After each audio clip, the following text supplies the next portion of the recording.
Lara ko ng munggo, halo ko ng kalabasa. Ito ko lang fried guys. Pag mag-ano ka, lara ka ng munggo, hapit ng maluto.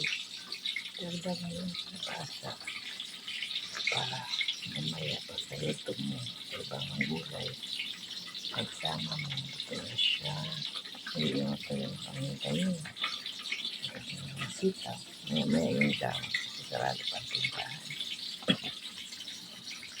Ito mo yung ito ko.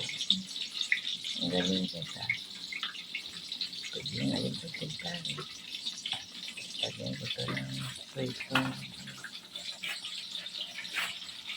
Yan na. Timpa. Tinapang isda. Ihahalo ko na ito. Ang mga dahon na nakita. Ayos na. Ibang technique sa pagluto. Kasi, minsan kadalasan kasi ibisa ko munggo. Ito na. Ihalong kalabasa. Pwede din ito siya ihalo habang naglalaga ka sa munggo. Pag paluto na ang munggo, saka yung mailagay ang kalabasa. Para hindi siya maduro. Yun na guys. Yun sa pangsit ko. Tapos nang ibuhos ko na ang munggo.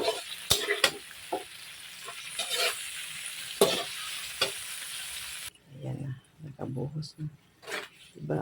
Ito na ang kalabasa. Hindi na masyadong mahintay na matagal sa pulo.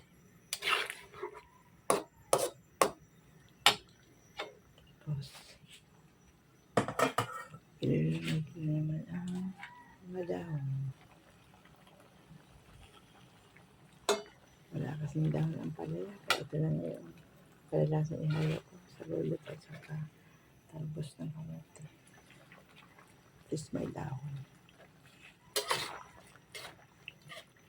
Mahal daw ang kilo ng pali siguro yun. Ang palay. Kaya walang nagbibinta ngayon.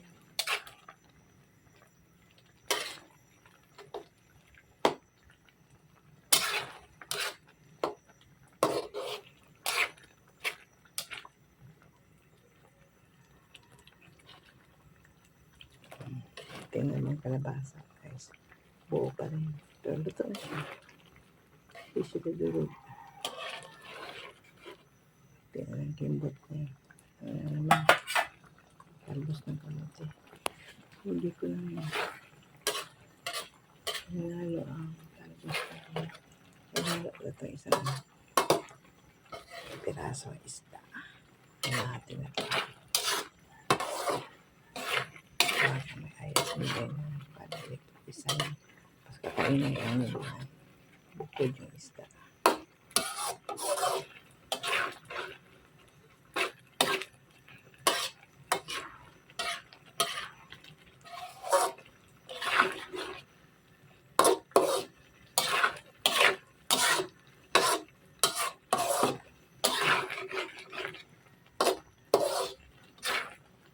So guys, luto naman ako ng naglalaro ng saging, kamote at saka nasa taas ang itlog.